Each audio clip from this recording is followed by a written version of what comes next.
ఇది ఏషియాలో కాదు ప్రపంచంలోనే అతి పెద్దదైన public private partnership in metro rail రంగంలో ప్రపంచంలోనే అతిపెద్ద పబ్లిక్ ప్రైవేట్ పార్ట్నర్షిప్ భాగస్వామ్యంతో ఆనాడు అప్పుడున్న కాంగ్రెస్ ప్రభుత్వం ఈ టెండర్ పిలిచి ఫైనలైజ్ చేసి ఎల్ఎన్టీ అనే సంస్థకు అప్పచెప్పింది. 2014లో తెలంగాణ రాష్ట్రం ఏర్పడే నాటికి అప్పటికే ఒక 20% దాకా పని కూడా పూర్తయింది. పని మొదలైంది, పని ఒక 20% పూర్తయింది. కానీ కేసీఆర్ గారు ఎప్పుడైతే బాధ్యత తీసుకున్నారో ప్రజా రవాణా యొక్క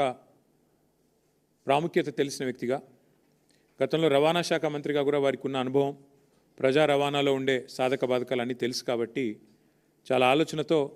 ఆ సంస్థ కొంత ఆందోళన పడిన ఇనీషియల్ డేస్లో, అప్పుడు కూడా మీరే రాసినారు వార్తాపత్రికల్లో, తెలంగాణ ఏర్పడ్డది, రైడర్షిప్ తగ్గుతుంది, చాలామంది వెనక్కి వెళ్ళిపోతారేమో అంటే వాళ్ళని పిలిచి కూర్చోబెట్టి చెప్పారు, ఈ నగరము ఇవాళ కొన్ని లక్షల మంది ఇక్కడ ఐటీ ఉద్యోగులు ఉన్నారు, ఇంకొక రాబోయే రోజుల్లో ఇంకా దీనికి రెట్టింపు 3 రెట్లు పెరుగుతారయ్యా, మీరు ఏమాత్రం కంగారు పడాల్సిన అవసరం లేదు, హైదరాబాద్ ఒక ఉజ్వల నగరంగా భారతదేశంలో కాదు ప్రపంచంలోనే పెరుగుతుంది అని చెప్పి వాళ్ళకి ధైర్యం చెప్పి మీకేం కాదు అని చెప్పి చాలా గట్టిగా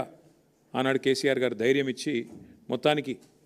2014లో మేము బాధ్యత తీసుకుంటే 2017 కల్లా మెట్రో మొదటి దశ పూర్తి చేసి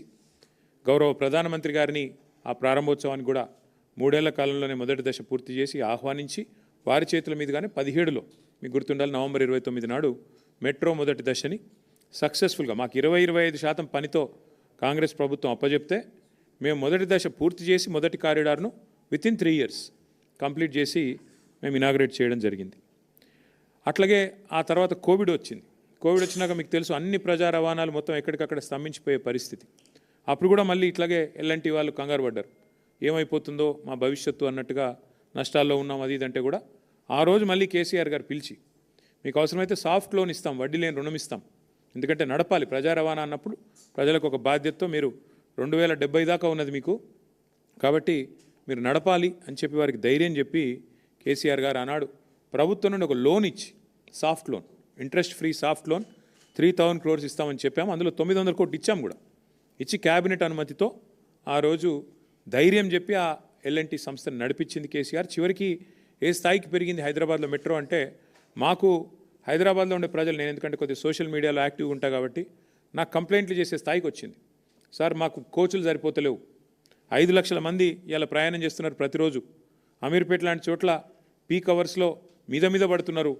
సరిపోవట్లేదు, కోచ్లు పెంచండి